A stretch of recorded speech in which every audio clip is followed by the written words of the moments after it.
Et donc, c'est Green Influence for Good, c'est ça? Green Sense for Good, ouais. Qui organise ça pour les influenceurs, c'est chouette.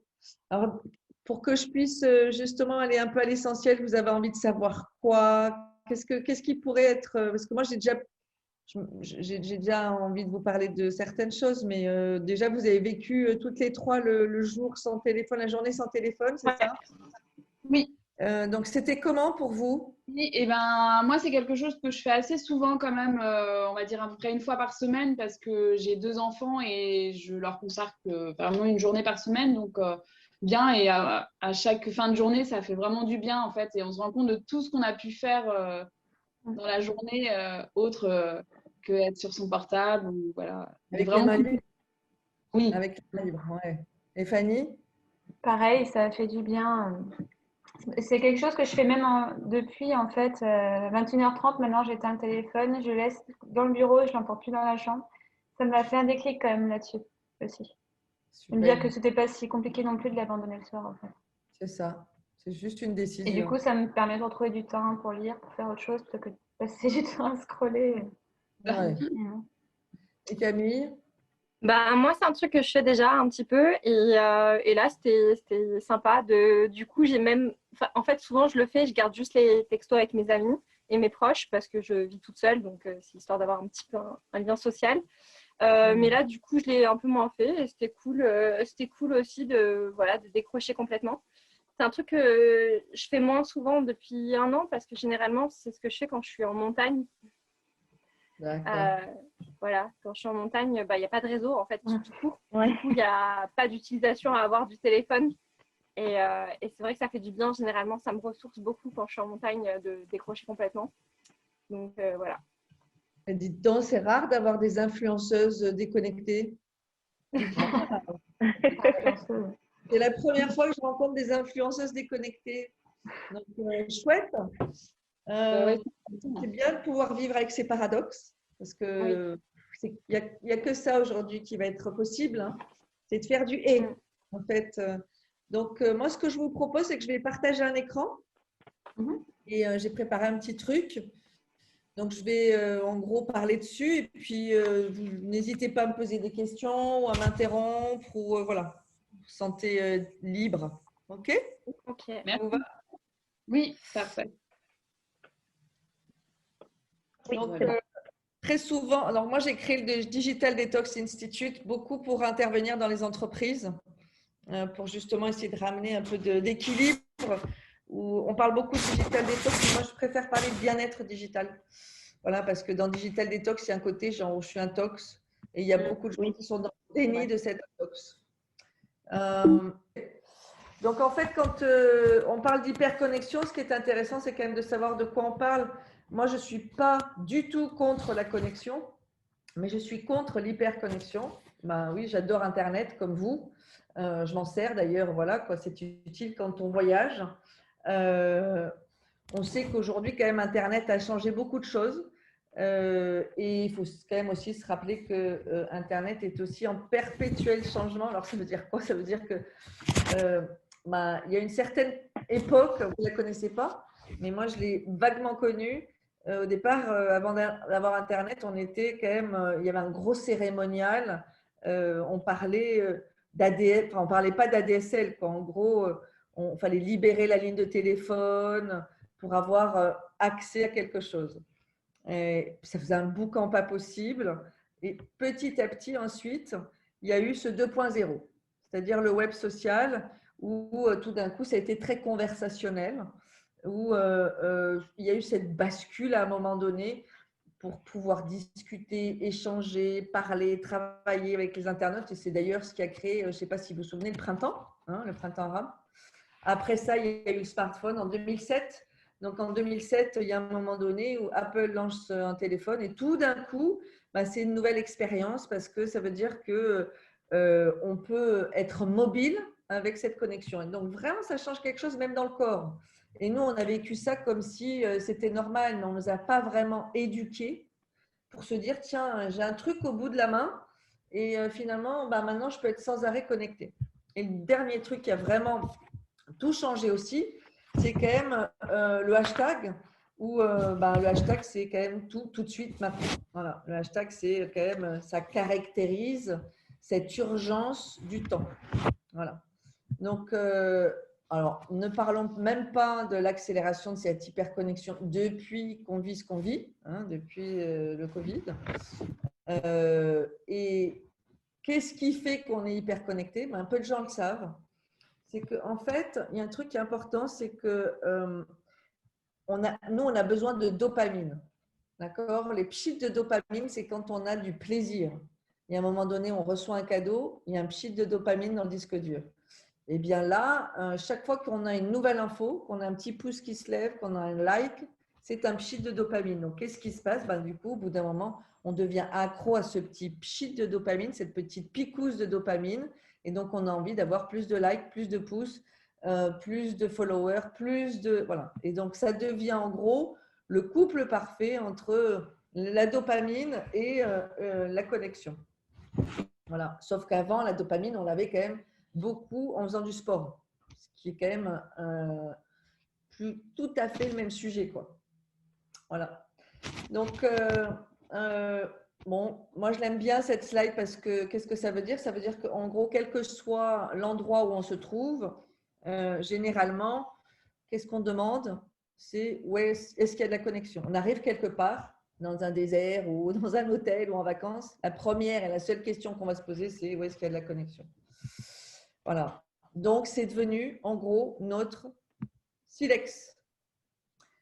Donc, silex dans le sens où on trouve tout. C'est-à-dire qu'avant, à l'époque de Cro-Magnon, ils avaient ça dans les mains, ils faisaient du feu avec et c'était leur arme pour tout. Et nous, c'est devenu, le loulou est devenu notre silex, notre doudou digital. Alors, pourquoi? Ce qui est intéressant de savoir pourquoi, c'est que d'abord, il y a à peu près plus de 80% des Français, parce que moi, je vais parler que des Français, qui vérifient s'il y a du Wi-Fi partout. Il y a aussi ce syndrome qui fait que, qu'est-ce qui fait qu'on est sans arrêt besoin d'être connecté? C'est on a ce syndrome du FOMO.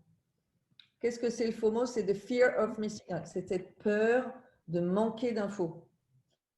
Et donc, quand, je ne sais pas si vous avez fait cette expérience, mais moi, la première fois où j'ai vécu, il y a quelques années, où j'ai vraiment vécu cette digital detox pendant 4-5 jours, pendant 3-4 jours, le corps, il était tendu parce que je me demandais comment j'allais pouvoir trouver de la connexion, trouver du réseau. Et à un moment donné, j'ai lâché prise et je suis passée du FOMO, donc de cette fear of missing out, au JOMO. Donc, le JOMO, c'est la joy of missing out. Et vous avez sûrement ressenti à un moment donné dans la journée cette joie d'avoir les mains libres, d'avoir le regard libre. Voilà. La deuxième raison pour laquelle on est sans arrêt connecté, c'est trouvez-moi, mes filles, trouvez-moi un truc pour laquelle un problème, une question pour laquelle il n'y a pas une app. Allez-y. Ouais. Réfléchissez bien. Pour construire. Il n'y a pas d'app qui te montre si, tu vas chercher sur YouTube si tu veux. Bah oui, ouais. Enfin, moi, j'appelle mon père. Ça va leur je cherche pas une app. Mais là, je suis en train de faire plein de travaux et genre, c'est plus de la réflexion. Et je cherche pas forcément une app ou une vidéo YouTube pour le faire, quoi, quand tu veux faire des trucs particuliers. D'ailleurs, il n'y a que dans les travaux manuels, enfin, dans la plupart du temps, c'est dans les travaux manuels où vraiment je déconnecte. Ouais, c'est ça. Dès que tu utilises tes mains et plus ton cerveau, mais que tu utilises le corps, tu n'es plus dans la tête. Mais si on réfléchit bien, aujourd'hui, il y a à peu près plus de 4 milliards d'apps. Je pense qu'on est vraiment en train de toucher les 5 milliards. C'est pas pour rien que le slogan d'Apple, c'est There's an app for that. C'est-à-dire que, voilà, quoi, on est quelque part dans un dîner, qu'est-ce qu'on fait? Au lieu de continuer à chercher la solution ensemble, hop, on va regarder sur le téléphone parce qu'on sait qu'il y a la solution sur une app. L'autre raison dans laquelle on adore être connecté, c'est que il y a cette notion un peu on existe à travers le numérique. C'est-à-dire que on n'a qu'à regarder les réseaux sociaux, ce qui se passe dans les réseaux sociaux.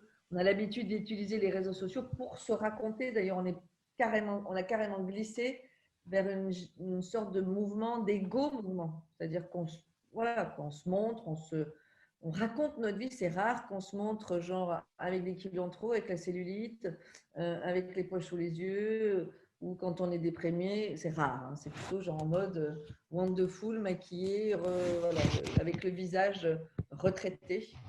Et d'ailleurs, à ce niveau-là, il y a aujourd'hui quand même une grosse dérive, c'est-à-dire que les jeunes, plus jeunes que vous encore, qui utilisent à mort les réseaux sociaux, et quand elles se mettent en avant, elles mettent un visage qui a été donc retouché. Et à force d'utiliser leur visage retouché, elles peuvent plus s'accepter avec, alors qu'elles sont ravissantes, mais elles peuvent plus s'accepter avec ce visage retouché. Donc elles vont se faire très jeunes, retouchées en vrai au Brésil. Il y a beaucoup aujourd'hui de jeunes qui vont se faire retoucher comme ça. C'est nouveau. Et la dernière raison, bien évidemment, c'est parce qu'on est en mode, c'est un refuge, quoi. Avant, qui allait au restaurant toute seule?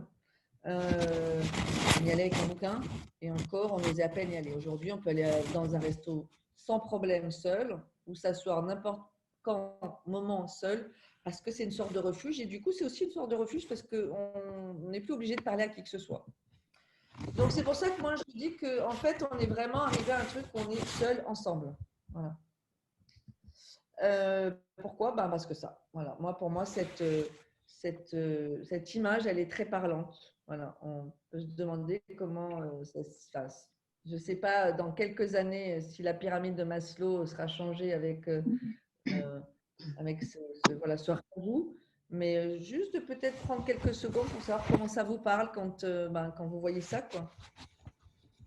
Qu'est-ce que vous dites quand vous voyez ça?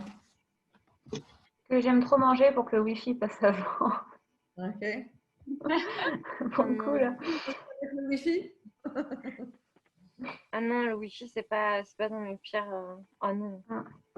Et pourtant, mon travail est basé sur ma connexion Internet. Hein, donc, Ouais. mais enfin, je veux dire, même pour mes clients et tout, je travaille tout en freelance depuis des années. Et donc, du coup,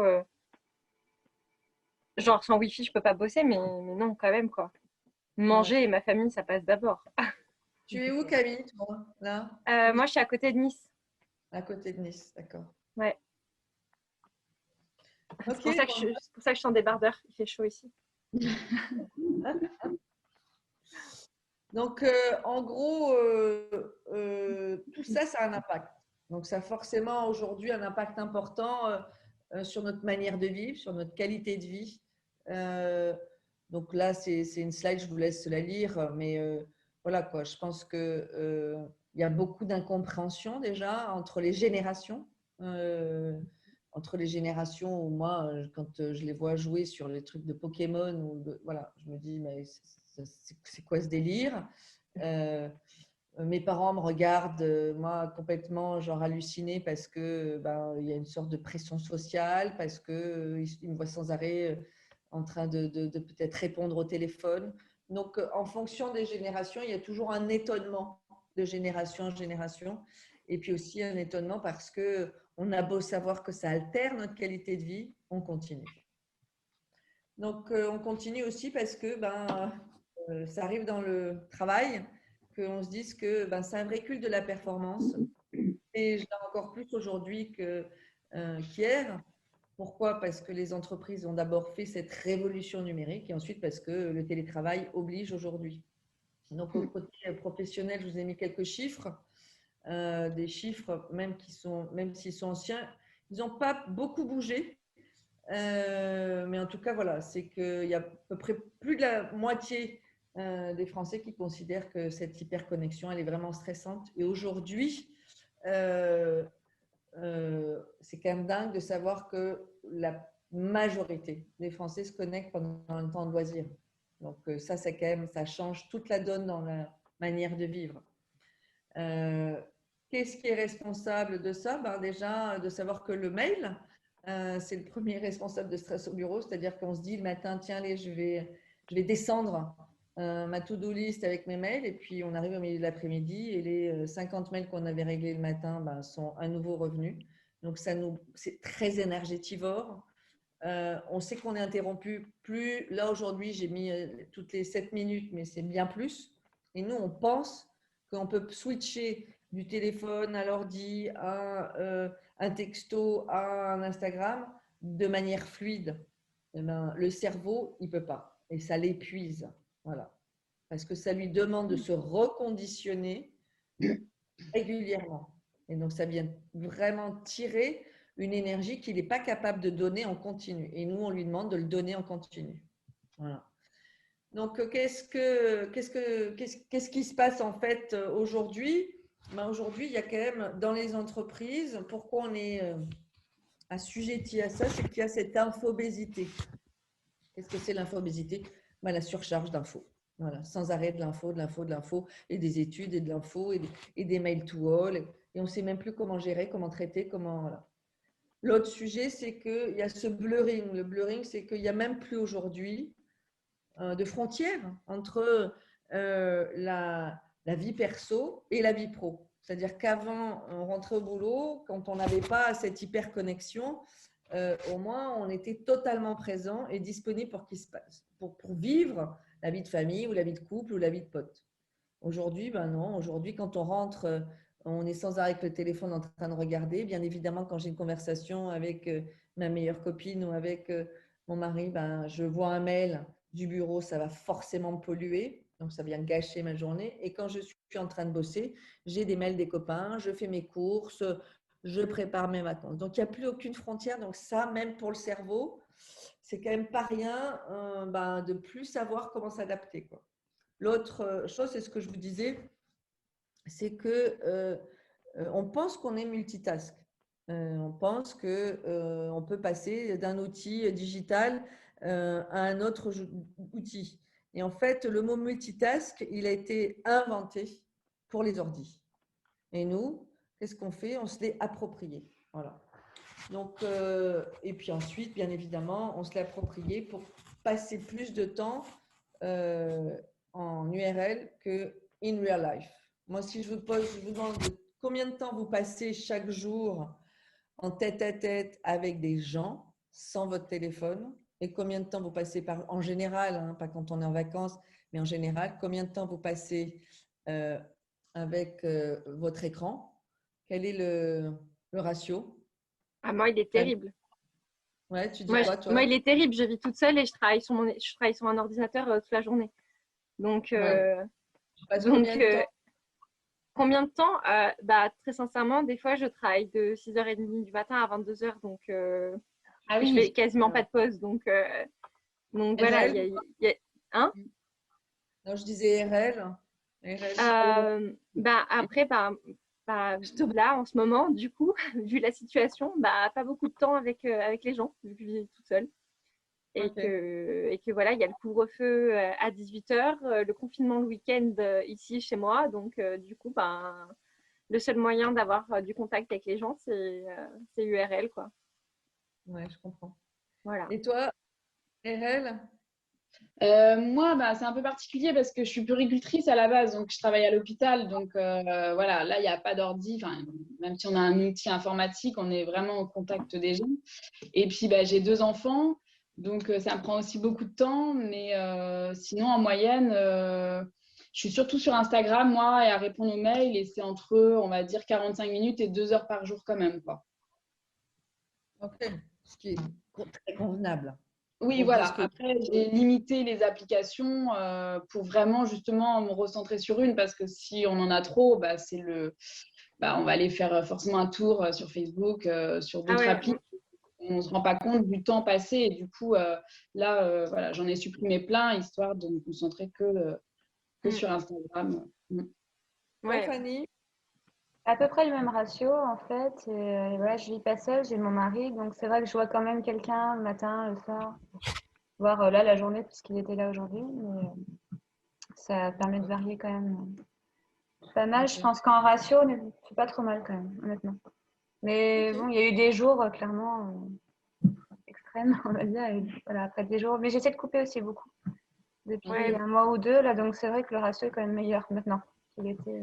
Après, même si je suis très connectée, au final, j'ai désactivé quasiment toutes les notifications et j'ai désinstallé pas mal d'applications aussi. Je garde que celles dont je me sers vraiment. Et vraiment, les notifications, j'ai enlevé au max, même voilà, sur le Slack de mes clients, je l'ai sur le téléphone, l'application, parce que ça peut me servir. Mais sur le téléphone, je n'ai pas de notification. Comme ça, si je ne travaille pas, je ne vois pas de message du travail, quoi. Ouais, c'est bien. Donc, Du coup, donc, ouais. je vous propose que problème tout à avec- l'heure, on regarde les solutions, justement. Qu'est-ce Ouais. que chacune a pu mettre en place. Mais avant de regarder les solutions, c'est déjà de se dire, plus on va être consciente en fait de ce que ça génère, plus on aura envie de changer nos habitudes ou de faire changer nos habitudes en se disant que voilà ce que ça crée, quoi. C'est-à-dire qu'au bout d'un moment, quand on est hyper connecté, que ce soit au bureau ou à la maison, ça va forcément créer une rupture relationnelle. Pourquoi? Parce qu'il y a un moment donné où le disque dur, il est saturé. Il y a un moment donné où il y a une sorte de cambriolage attentionnel. Les réseaux, c'est que du cambriolage attentionnel. C'est du piratage attentionnel. C'est-à-dire que les algorithmes, ils sont fabriqués de telle manière que quand vous vous dites « Ok, il faut que je cherche un truc 5 minutes », vous y restiez 1 heure et demie sans même vous en rendre compte. Voilà. Ça, c'est vrai. Vous achetez un truc sans même avoir décidé, vous étiez parti pour un truc de vacances et vous vous retrouvez avec un jean bidule machin. Et, et donc, non, mais en général, quand je dis vous, c'est pas vous, c'est nous, voilà quoi. C'est nous, le consommateur français, citoyen, qui n'a pas été équipé pour pouvoir se réguler, prendre du recul. Donc, à partir du moment où on n'est plus capable de savoir où est-ce qu'on donne notre attention, comment notre attention est piratée, il y a du stress et du stress qui arrive. C'est intéressant de voir qu'aujourd'hui, le stress, quand on attend, par exemple, qu'on a un mauvais réseau et qu'on veut télécharger une vidéo, ça nous génère dans le corps autant de stress que si on regardait un film d'horreur. Donc, quand même. Donc, on se dit que voilà, il y a du stress extérieur, il y a du stress intérieur parce que 6 heures par jour, des mails à traiter. On sait qu'on est en train carrément de plonger, glisser vers la siliconisation du monde avec les GAFA, qu'on n'est qu'au début. Alors, ce qui est important à savoir, c'est qu'on n'est qu'au début parce qu'aujourd'hui, on est entouré de quelques milliards d'objets connectés. Mais on n'est qu'au début et demain, quand on va ouvrir notre frigo, c'est lui qui fera la commande au supermarché. Quand on ira s'asseoir aux toilettes, c'est lui qui enverra notre urine dans les laboratoires. Ça existe déjà au Japon. Mais en fait, il va y avoir plein. Je redoute. Ouais, et en même temps, ça peut être canon parce que tu n'es plus obligé d'être déplacé. En fait, on est en train de rentrer dans une ère de digitalisation totale avec les objets connectés et avec cet impact du Covid, on est en train de rentrer dans ce qu'on appelle la low-touch economy. Donc, on mixte low-touch economy plus IO. On a sacrément intérêt à muscler notre disque dur pour garder notre attention, quoi. Parce qu'à un moment donné, on va se demander qui est l'esclave de qui et qui contrôle qui. Et ça, c'est une question aujourd'hui importante à se poser avant de pouvoir faire justement des changements, quoi. Donc, des changements qui font que, oui, on peut parler de bien-être au travail, au télétravail, mais maintenant, qu'est-ce que ça demande avant qu'on devienne complètement barjot avec notre écran. Donc, on a tous connu cette saturation des Zooms où on est 12 000 et on ne s'entend pas. Qu'est-ce que ça crée? Maintenant, c'est de savoir concrètement cette hyperconnexion, cette saturation du disque dur, cette charge mentale, ce piratage de l'information, qu'est-ce que ça crée?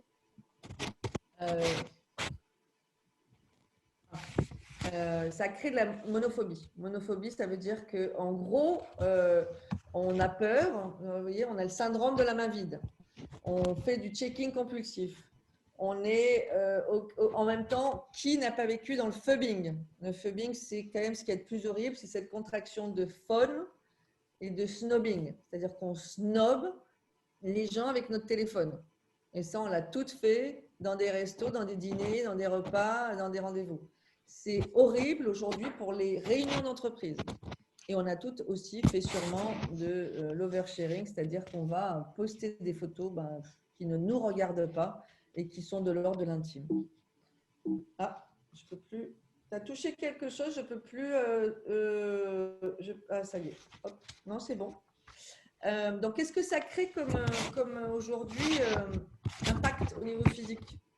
Ben déjà, on va tous, beaucoup vont être myopes parce que quand on passe 6 heures par jour sur l'écran, cette lumière bleue, qui est bien évidemment bien construite pour qu'on soit super éveillé, eh bien, elle vient saturer en même temps cette rétine.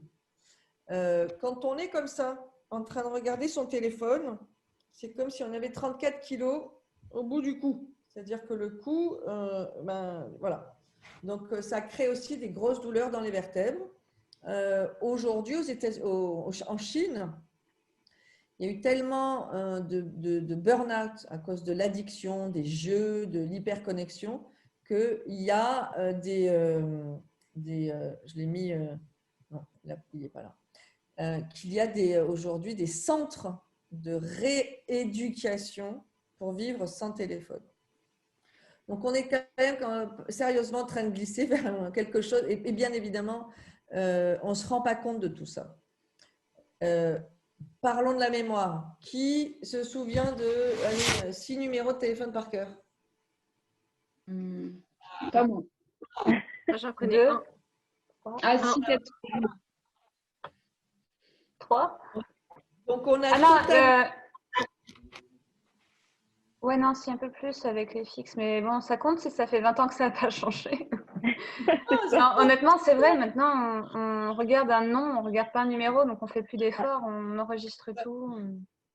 On a totalement perdu. En fait, ce qui est dingue, c'est que on a augmenté, le disque dur est devenu normalement plus important, donc plus intelligent, mais on a perdu, c'est la première génération qui perd en capacité de mémoire. Voilà. Donc, c'est pas rien aussi. Et encore une fois, on n'est qu'au début là-dessus. Donc, voilà, quoi. Après, c'est de se dire qu'est-ce que je fais? Qu'est-ce que je fais avec ce sujet de la 5G? La 5G qui aujourd'hui est un vrai problème de santé publique, qui dégage déjà la 4G, ça dégage des ondes, mais la 5G, n'en parlons pas. Donc, alors on pourrait se dire, tiens, je vais totalement me désengager. Bien évidemment, ce n'est pas la solution. La solution, c'est bien évidemment de se faire de temps en temps des pauses. Des pauses, comme vous l'avez fait, 24 heures sans téléphone, voire un week-end, voire carrément une semaine. Pourquoi? Parce que en plus, l'impact, c'est que c'est la première fois aussi la nouvelle génération a baissé en termes de renouvellement des loulous, parce que forcément, quand vous arrivez dans la chambre avec votre téléphone et que le désir, il se crée moins, c'est-à-dire que le corps n'est plus du tout connecté. Donc, si le corps n'est pas connecté, qu'il n'y a que la tête qui fonctionne, la tête, elle peut très bien dire « Ok, j'ai envie de faire des câlins », mais je ne suis pas sûre que le corps, il passe à l'acte rapidement. C'est-à-dire que du coup, ça vient faire baisser le taux de natalité. Ça vient effectivement aussi faire en sorte que les jeunes ont de plus en plus un vrai sujet au niveau de l'attention. C'est-à-dire qu'il y a eu une montée aujourd'hui de jeunes qui avaient le trouble de l'attention. Et quand un enfant a un trouble de l'attention, qu'est-ce qu'on lui donne? On lui donne de la Ritaline. Horreur médicament, mais en même temps, horreur quand je dis, c'est-à-dire que c'est un médicament très fort, mais c'est la seule chose qui rétablit l'attention. Donc, alors que l'attention, il suffit de la donner. Qu'est-ce qui fait que les enfants… Mais ça rétablit l'attention, mais que quand on prend le traitement, ou si c'est un traitement curatif, genre on l'en prend pendant un certain temps et après ça va mieux? Écoute, généralement, quand tu as un trouble de l'attention, quand tu as un trouble de l'attention, c'est que ça fait quand même longtemps que tu as déconstruit, que tu as démusclé un muscle. Voilà. D'accord. Et donc, c'est un médicament qui vient te permettre, si tu veux, de pouvoir focus ton attention. Mais ça ne vient pas régler ton trouble de l'attention. Ça ne vient pas remuscler ton attention. Il y a d'autres moyens pour remuscler ton attention. Et moi, j'ai juste une petite question parce que je travaille donc beaucoup sur ordi et quand j'ai des tâches répétitives, j'ai vraiment besoin pour rester concentrée d'avoir autre chose en fond, genre de la musique. Pareil. De la musique, voire même des séries. Alors souvent, c'est des sitcoms que j'ai déjà vues et je les Pareil. laisse en fond tout le temps et je travaille tout le temps avec quelque chose en plus. Ou alors, j'appelle une amie en visio et en même temps, je fais mes tâches. Alors, il y a des passages où forcément, voilà, j'ai pas une discussion, mais j'ai besoin tout le temps d'avoir un autre stimuli. Enfin, moi, j'appelle ça comme ça, d'avoir tout le temps un autre stimuli pour arriver à me focus sur la tâche que je fais. Je dis pas ça pour de la rédaction ou autre qui me demande vraiment, ou là où vraiment j'arrive à rester concentrée dans le calme, etc. Mais pour d'autres tâches plus répétitives ou moins intéressantes, entre guillemets, En j'ai fait, vraiment besoin d'autre chose. ouais, ce que j'ai envie de te dire, Camille, c'est quand tu dis j'ai l'impression d'avoir besoin d'autres stimuli, c'est une super phrase. C'est que c'est une impression. En fait, c'est ce que j'appelle de l'intox. C'est-à-dire que tant que ton cerveau s'est tellement habitué à avoir des tas de stimuli que pour pouvoir continuer à produire de la stimulation, tu as l'impression que plus tu as de stimuli, plus le disque dur turbine. Si demain tu fais une retraite avec moi en silence, sans téléphone, dans le désert, où tu n'as plus aucun stimuli, c'est-à-dire tu es en détox digital, mais en détox auditive, en détox visuel, la seule chose que tu vois, c'est des dunes de sable et la seule chose que tu fais, c'est marcher en silence, ça va être super dur au départ, mais tu vas te détoxer de cette croyance limitante que tu as besoin de stimuli. Maintenant, il n'y a rien de mal à avoir cette croyance que j'ai besoin de stimuli pour bosser et travailler. La seule chose, c'est qu'à un moment donné, ton disque dur, il a besoin de pause, mais de vraies pauses, c'est-à-dire sans aucun stimuli. Ouais, Voilà. mais je fonctionne comme ça, même de manière générale, en fait, je pense. Et puis, pour autant, quand je vais justement en montagne et que je fais des grosses randos, je marche vraiment beaucoup et pendant des heures et seule et je parle à personne et ça me va, mais vraiment très, très bien. Mais c'est le et. Hein? C'est le et dont je parlais Ouais, au départ. ouais, je suis en vrai pareil. On est quand même sur quelque chose qui fait que on, on se rend compte qu'aujourd'hui, beaucoup de jeunes qui sont sur les réseaux sociaux, c'est plus pernicieux que nourrissant dans le sens où les jeunes se comparent beaucoup sur les réseaux sociaux.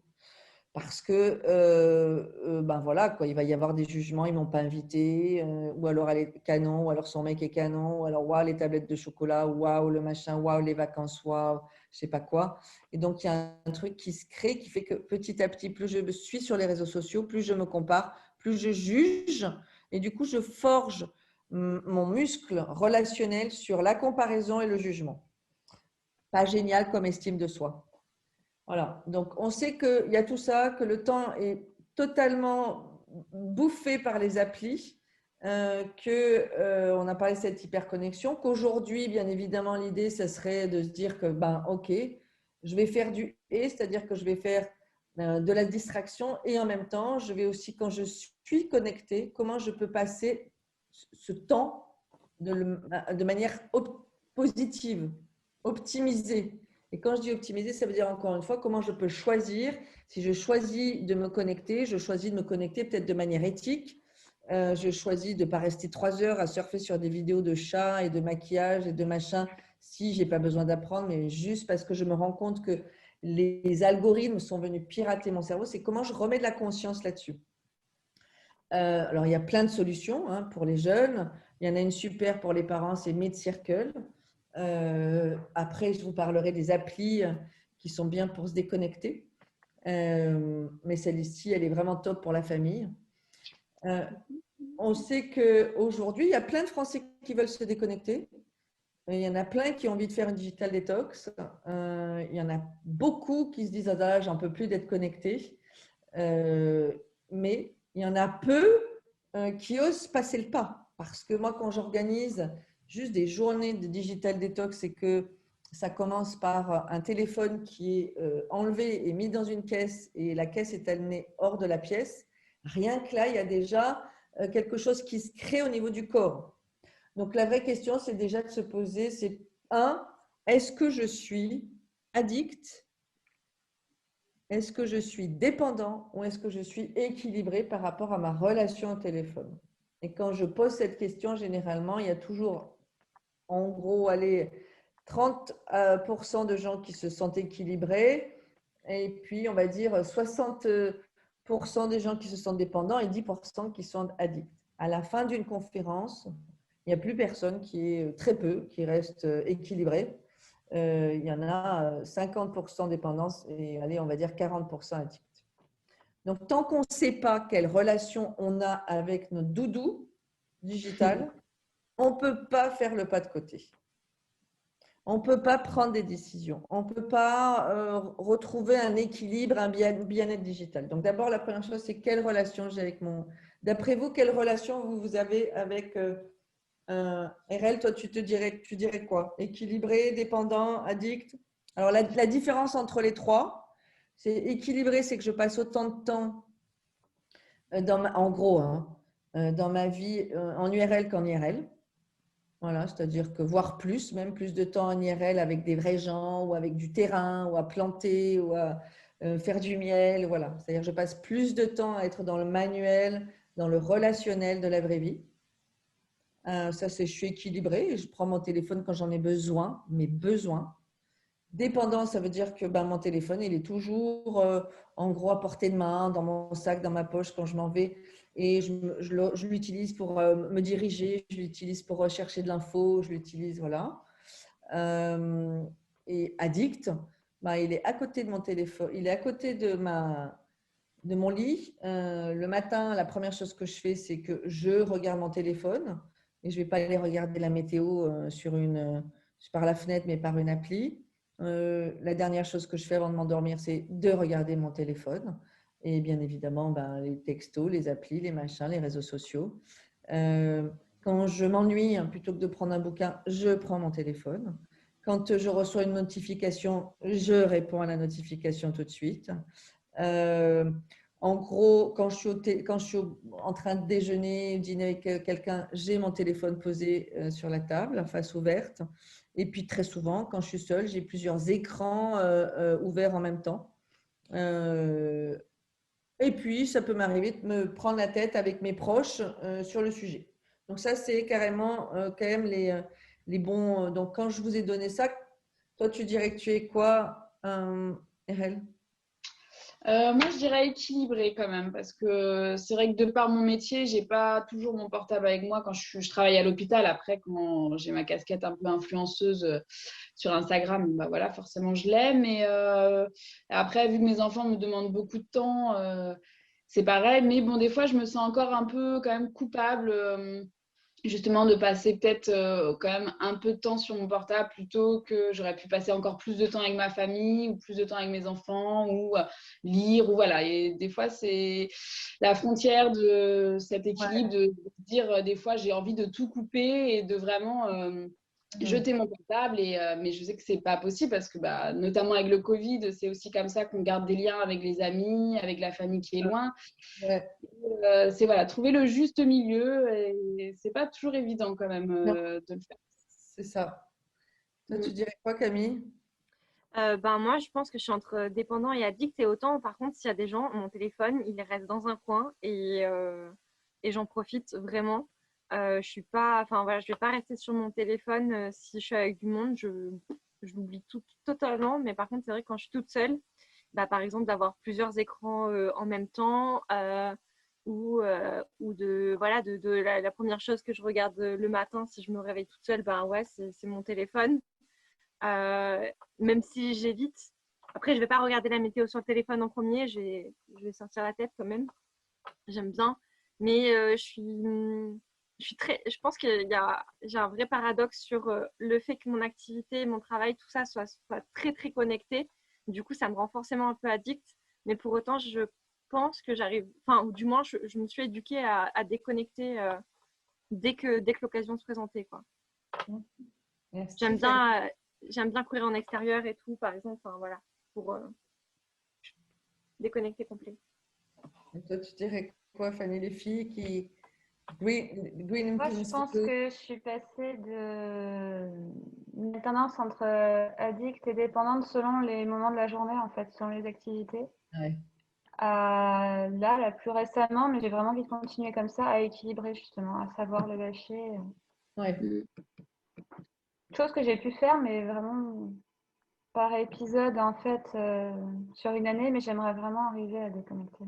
Ce qui n'est pas forcément compatible avec le fait d'être tout le temps sur Instagram, mais je pars du principe que c'est pas forcément quelque chose que je recherche non plus, en fait. Ok. Je préfère me recentrer un peu sur la vie aussi. J'ai fait une bonne coupure là justement d'Instagram début janvier. Je l'avais fait l'an dernier, ça fait du bien. L'idée c'est d'étendre ça maintenant tout le reste en fait. Mais je suis quasiment plus sur les réseaux, de toute façon il reste Instagram surtout. D'accord. Mais l'idée Et donc, voilà, c'est d'étendre ça. on peut être influenceuse sans être sur les réseaux. Bah, enfin, toi, moi, influenceuse, ça reste un terme. Pas que je suis pas à l'aise avec, mais je me définis pas spécialement influenceuse. Enfin, de fait, si, j'imagine, au bout d'un moment, ça doit fonctionner comme ça, mais Ok. j'ai pas l'impression. Voilà, en fait, je le vis pas comme une obligation de devoir me connecter. Si j'ai Ouais. pas envie de publier, je publie pas, en fait. Et j'étais Ouais. pas du tout inspirée début janvier. Justement, je me suis pas infligée de. Ouais. Je me suis pas mis une pression en mode il faut absolument que je publie. Ouais. Non, j'ai senti que si j'y arrivais pas, c'est que j'avais pas Ok. à le faire en fait à ce moment-là. Mais c'est d'apprendre à faire ça qui peut être long en fait. On se sent une obligation parfois. Ouais. On se met presque dans un rôle qui. Ça devient un pilote automatique. Ouais, c'est ça. Ouais. Bah, l'idée en déconnectant, ouais, c'est de couper tout ça aussi, une sorte de pression stupide qu'on se met à soi-même parce que personne ne nous l'a mis en fait. C'est exactement. C'est ça. C'est exactement ça. Ouais. Donc, en fait, l'idée, c'est vraiment de se poser la question, de faire même sa liste, parce que c'est une sorte de manifesto quand on fait une liste de pourquoi on se déconnecte. Ça crée une sorte de… Moi, j'ai fait ma liste, voilà. Ma liste, elle est là. Pourquoi je me déconnecte? Ben, pour tout ça. Alors, pas pour tout ça à la fois, mais voilà, pour ça. Et je trouve que c'est chouette à chacun de demander de faire sa liste. Pourquoi? C'est quoi son intention? Pas son objectif, parce que dans l'objectif, il va y avoir encore une obligation de résultat. Juste son intention. Qu'est-ce qui me drive dans tiens, j'ai envie de me déconnecter? Ben, moi, pour ralentir, tiens, pour sentir, pour me reconnecter au corps. Beaucoup pour me reconnecter au corps. Parce que ouais, quoi, on est beaucoup une tête et peu un corps. Donc, ça, c'est quand même devenu le nouveau luxe, hein, la déconnexion. Les spas l'ont compris, les hôtels le comprennent, même les marques sont de plus en plus en train d'aujourd'hui essayer de créer. Tic Tac a créé la Wi-Fi Zone, la No Wi-Fi Zone, la bière Heineken propose des bières gratuites dans certains bars si on laisse les téléphones à l'entrée. Donc, ça devient vraiment, voilà, quoi. On ne sait plus comment faire pour stimuler les gens, justement, pour qu'ils se reconnectent aux autres et se déconnectent. Et puis, pour trouver surtout cet équilibre, quoi. Cet équilibre qui fait que, ben voilà, quoi, même si on sent que on n'y arrive pas, hein, parce que quand on sent qu'il y a 90% des gens qui ne supportent pas avoir de réseau Wi-Fi, mais il y en a quand même 90 aussi qui ont envie de déconnecter, on sent qu'il faut aller la trouver, la chercher, cette raison de déconnexion. Parce qu'on est quand même, nous, on n'y est pas encore, mais il y a déjà quand même certains pays où ils sont quand même devenus complètement barjots. Il y a carrément des rues qui sont créées pour les gens qui marchent, parce que vous savez, on appelle ça aussi, je vous ai parlé du phubbing, qui est la contraction entre phone et snubbing, de snobber avec le téléphone, mais il y a aussi le snombing. Le snombing, c'est quand on marche dans la rue comme des zombies avec son téléphone. Et donc, ça crée des accidents. C'est pour ça que dans certains pays, maintenant, il y a des rues pour ça. Moi, j'aime bien aussi créer des digital detox et puis alarmer sur, ben voilà, qu'aujourd'hui, il y a quand même eu des premiers accidents à cause d'un chauffeur qui était trop connecté. Il y a de plus en plus de gens qui meurent en faisant des selfies. Donc, il y a quand même quelque chose à réaliser. Voilà. Quand même quelque chose à réaliser en se disant, bon, ben voilà, quoi, c'est bien de pouvoir se dire qu'il faut qu'on change. Faut qu'on change. Et comme je vous disais tout à l'heure, toutes les marques s'y mettent, même Orange. Hein, j'adore celle-ci, moi. Vous pouvez lever la tête. Ça, c'est un vrai sujet sur le sujet de lever la tête. Donc, c'est ce qui fait que j'ai écrit ce bouquin. J'ai écrit ce bouquin à 3 voix. 3 voix. La première voix, c'est la voix d'une femme que j'accompagne, puisque moi, je suis coach de dirigeants et d'équipe dirigeante. Et donc, j'ai coach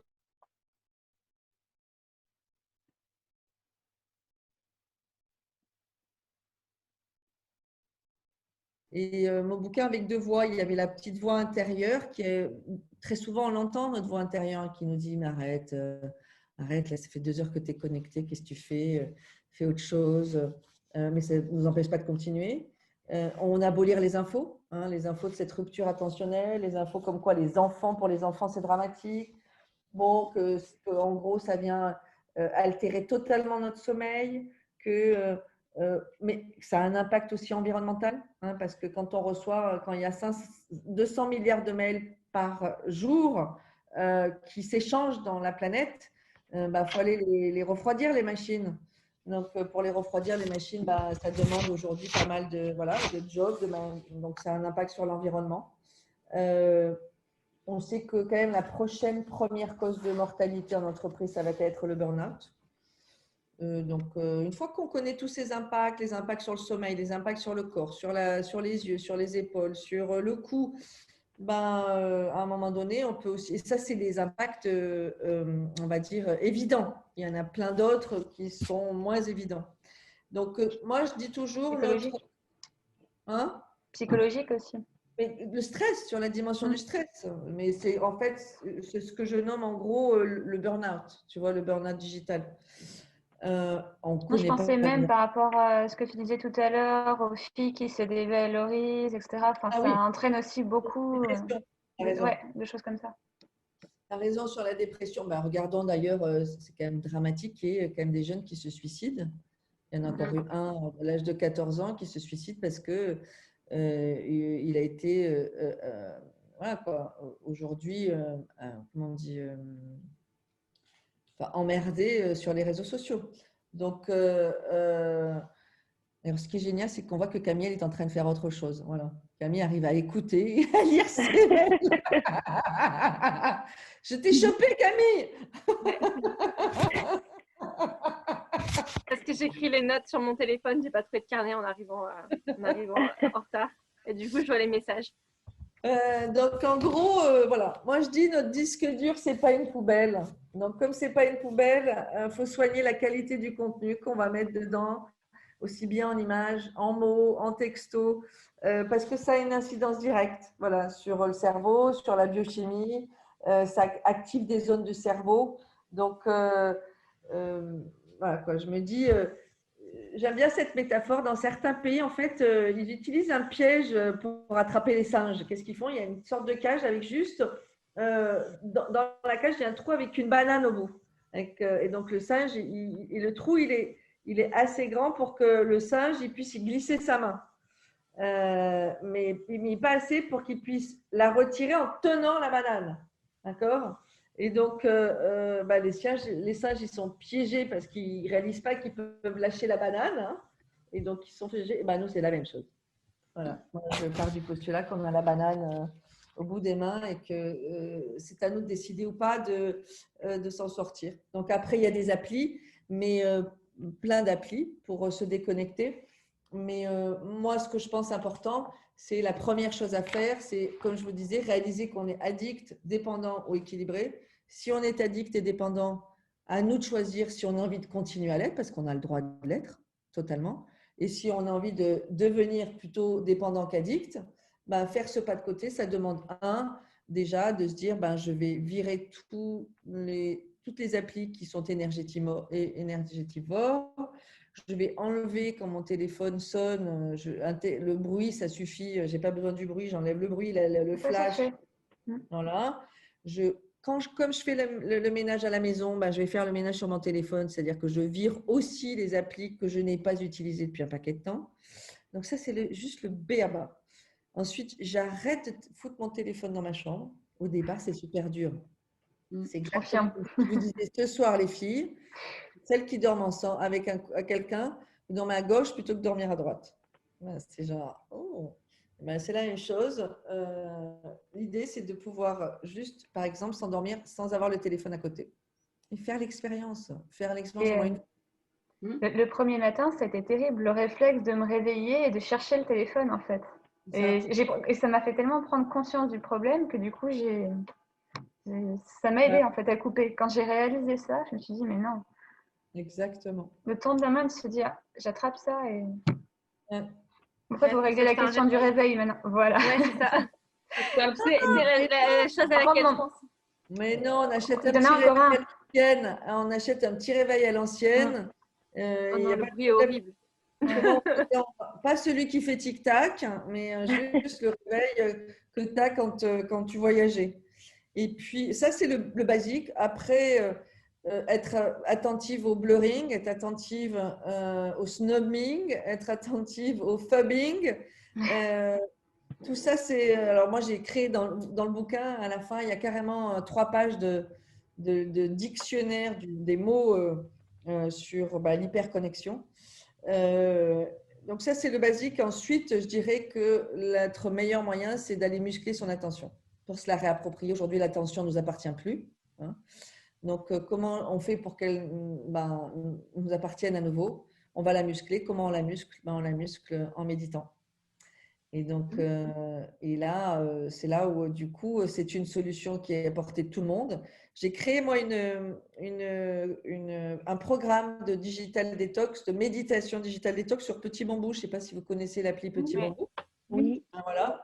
Donc, sur Petit Bambou, j'ai créé un programme digital détox. Encore une fois, c'est bien d'être avec le paradoxe, mais je n'ai pas touché mon écran. J'ai juste à mettre sur on et puis après, me laisser guider sur ces méditations qui libèrent la main, libèrent les yeux, libèrent le corps. Et moi, je crois fondamentalement à ce que ça se fasse en échelle. 1, je prends conscience de ma relation. 2, en fonction de cette conscience, si j'ai envie de changer, je fais le basique, c'est-à-dire que voilà quoi, je nettoie la plage. C'est comme si j'enlevais les sacs poubelles, les sacs plastiques sur la plage. Et ben là, je clean, j'enlève des applis, j'enlève les bruits, j'enlève. 3, je décide de muscler mon attention. Et puis, ce qui est intéressant aussi, c'est de reprendre le bouquin. Je ne sais pas si vous lisez des bouquins, mais de ne pas les lire sur les écrans, quoi. Oui. Ah bah voilà. Oui. Mon mari avait offert une tablette, finalement il l'a récupérée. J'arrive pas. Besoin de concret. Tellement plus sympa de Ah ouais. de corner, de revenir. C'est trop bien les livres. Voilà. Ouais. Moi, je passe des heures à lire aussi. Ça, c'est top. Ça, c'est super important sur le disque dur. Faire travailler la mémoire. Alors, la mémoire, ça va avec l'attention. Hein. Plus vous allez muscler votre attention, plus la mémoire, elle va être. Et puis, bien évidemment, on se rend compte que quand on est hyper connecté, on ne bouge pas le corps. Donc, il y a une surcharge pondérale qui vient petit à petit se mettre dans le corps. C'est absolument pas bon pour les toxines, parce que ça veut dire qu'il n'y a rien pas grand-chose qui se régénère. Et puis après, c'est de faire de la compète avec des copains, à se mettre sur des applis. Il y a une appli qui s'appelle Flip, FLIPD. C'est en fait la plus intraitable des applis où il y a l'option full lock, où l'utilisateur, en fait, il bloque toutes les applications chronophages comme Facebook, Snapchat. Il y en a d'autres qui est plus souple. Il y en a une qui est plus souple, c'est Off Time. C'est marrant d'aller les essayer un petit peu tous, quoi. Voilà. Moi, j'aime bien ces deux. C'est quoi, voilà. Mode avion? Oui, tu as le mode avion. Tu as le mode avion, bien sûr, tu as le mode avion, mais ton mode avion, tu peux le dire, ah tiens, ben non, finalement, j'arrête mon mode avion. Alors que là, quand tu te mets en te disant, bon, allez, hop, je me mets sur l'appli Flip et je décide pendant 3 heures de ne plus être connecté, et ben, c'est quoi? C'est F Flip? FLIPD. PD, ok. P comme Daniel. Oui, demande à quelqu'un de te planquer ton téléphone, sinon, comme ça, c'est réglé. Alors, ça, c'est des engueulades assurées. Mais non, je t'avais dit, là, j'ai un super truc, j'ai oublié de te le dire. Faut pas chier, tu m'as dit que. Voilà. Tandis qu'avec les applis, quand vous décidez de détox pendant 2 heures, c'est foutu, quoi. C'est terminé. Vous n'avez plus accès. Donc, il y en a des intraitables comme ça, et puis des plus souples comme Off Time, et puis comme d'autres, voilà, quoi, comme d'autres applis qui sont plus souples. Voilà. Donc, en gros, voilà quoi, c'est. J'essaie de faire vite en 1 heure. C'est pour ça que je parlais un peu vite. Désolée. En tout cas, peut-être de voir avec quoi vous repartez. Qu'est-ce qui fait que, voilà, c'était quoi peut-être le petit truc avec lequel, ou le gros truc avec lequel vous repartez? Vas-y, La confiance, moi je trouve, bah voilà, de tout ça, de se dire oui, quelle est notre relation en fait avec notre téléphone? Est-ce que ça nous va de continuer comme ça ou qu'est-ce qu'on a envie de changer encore, quoi? Et, c'est vrai que c'est important de se poser ces questions-là où on a tendance à oublier parce que le téléphone fait partie de notre vie et donc on ne s'en rend même plus compte. Et là, c'est de se poser ces questions-là et voir si ce qu'on peut changer. Ouais, c'est ça. Moi, c'est il y a un côté rassurant à savoir qu'on peut avoir des paradoxes et que c'est OK. Genre, je sais que je pourrais pas me déconnecter totalement sur plein de choses, mais que quand je le fais, du coup, je le fais vraiment. Et, Ouais. et voilà, et du coup, d'avoir des phases ultra connectées, des phases ultra déconnectées Mm. pour faire l'équilibre, Ok. quoi. Et moi, Et je trouve que Fanny? ça motive en fait à garder les efforts faits récemment. Et il y a ce côté aussi, par contre, peur quand même de ce qui va arriver dans les années et décennies qui suivent. Cette Oui, ultra ouais. connexion, si on... De vivre le plus près de la nature possible. Mm. Voilà. Ça, c'est la Donc, base. voilà, C'est ça. c'est ça. Bon, ben voilà. Donc, merci. Alors, moi, je vois que Greenfluence for Good, mais je ne me souviens plus de ton Ah bah oui, prénom. du coup, il n'y a pas mon prénom, c'est Ludivine. Ludivine, c'est ça, Ludivine. Donc, Ludivine, est-ce que tu veux conclure? Bah du coup, bah, je vous remercie déjà à toutes d'avoir participé. Et puis, merci aussi à Coco pour la présentation très complète et très instructive et inspirante aussi. Et puis voilà, puis ça fait plaisir d'avoir des échanges comme ça qui changent en tant qu'agence de relations, créateurs de contenu avec des marques. C'est aussi bien de leur proposer ce genre de choses pour qu'ils puissent apprendre aussi de leur côté au niveau que ce soit personnel ou pro. Donc voilà, c'est super intéressant. Oui, c'est important ce que tu dis. Oui. Moi, je vois aujourd'hui, j'interviens beaucoup en entreprise pour proposer des posts digitales, des journées digitales détox ou carrément des formations. Et voilà, quoi, je pense que c'est aujourd'hui essentiel pour que tout le monde puisse prendre conscience. Tant que tu n'as pas conscience, tu ne peux pas faire le pas de côté. C'est ça. Voilà. Bon, mais merci les filles Merci. de partout Ouais, de merci France. tout le monde. Merci. À bientôt sur le chemin À de la bientôt. déconnexion et la Ça connexion. marche. Oui. Au revoir. Bonne Au revoir. soirée, prenez soin de vous. Au revoir. Bonne soirée à tous. Au revoir.